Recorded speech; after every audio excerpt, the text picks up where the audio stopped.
জুবিন দাই কৈছে মোৰ কোনো জাতি নাই, মোৰ কোনো ধৰ্ম নাই, সেইটো ৰিয়েলিটি। মুখ্যমন্ত্ৰীয়ে কৈছে সেইটো চিনেমাৰ ডায়লগ। জুবিন দাৰ কথাক আপুনি বিপথে পৰিচালিত কৰিবৰ কাৰণে কোন হয় আচলতে? জুবিন দাই কোৱা কথাটো আপুনি মিছলিড কৰিবৰ কাৰণে আপুনি জুবিন দাৰ মূল যিটো বক্তব্য তেওঁ বাৰম্বাৰ কৈ আছে যে চিনেমাত তেওঁ মূল কথাটো ৰিয়েলিটিটো তেওঁ চিনেমাত দেখুৱাইছে। তেওঁ জুবিন দাই ৰিয়েলিটিটো চিনেমাত দেখুৱাইছে বুলি নিজে কৈছে যে সেইটো ৰিয়েলিটি হয়, মোৰ কোনো জাতি নাই, মোৰ কোনো ধৰ্ম নাই। তেওঁ যে লগুণ ছিঙি দিছিলে সেইবিলাক চিনেমাত নহয়। চিনেমাত তেওঁ বাস্তৱ যিটো কাম কৰি আহিছিলে, লগুণ তেওঁ ছিঙিছিলে হায়াৰ ছেকেণ্ডেৰী ফাৰ্ষ্ট ইয়াৰত আৰু চিনেমা হৈছে 2024 চনত।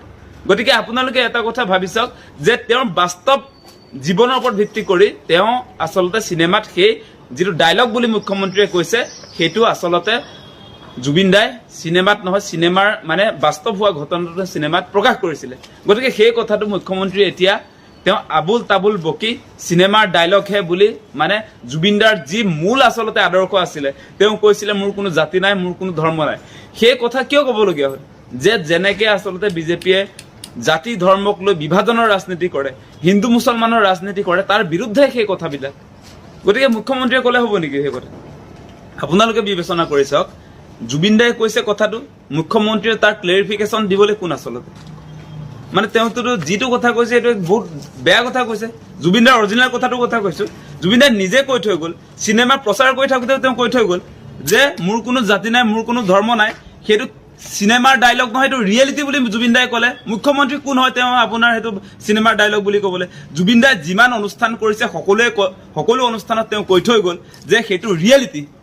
এতিয়া বাস্তৱ কথাটোক মুখ্যমন্ত্ৰীয়ে এতিয়া আজিৰ দিনটোত তেওঁ চিঞৰি আজি তেওঁ চিনেমাৰ ডায়লগ বুলি জুবিন দাৰ কথাটো কৈ তেওঁ অসমৰ ৰাইজক বিপথে পৰিচালিত কৰিছে নে নাই? সেইবিলাক নচলিব, সেই কথা স্পষ্ট। জুবিন দাৰ লগত আপোনাৰ আদৰ্শ আকাশ পাতাল ডিফাৰেঞ্চ আছে। আপুনি জুবিন অনুৰাগী বুলি ক'লে কোনোবাই বিশ্বাস কৰিব নেকি? আপুনি আপুনি জীৱন্ত কালত জুবিন দাৰ জীয়াই থকা অৱস্থাত কিমান নেগলেক্ট কৰিলে আমি দেখিছোঁ নহয়। জুবিন দাৰ এগেইনষ্টত আপুনি কিমান কথা বতৰা ক'লে আমি শুনি আছোঁ সেইবিলাক। গতিকে আপুনি এনেকৈ জুবিন দাৰ অনুপস্থিতিত যিবিলাক তেওঁৰ আচলতে মূল কথা আছিলে, যি আদৰ্শ আছিলে, সেইবিলাক বিপথে পৰিচালিত কৰিবৰ কাৰণে যেনেকুৱা চেষ্টা কৰিছে, সেই চেষ্টা আপোনাৰ বিফল হ'ব। সেইটো কেতিয়াও আচলতে জুবিন দাই সফল হ'বলৈ নিদিয়ে, সেই কথাটো স্পষ্ট।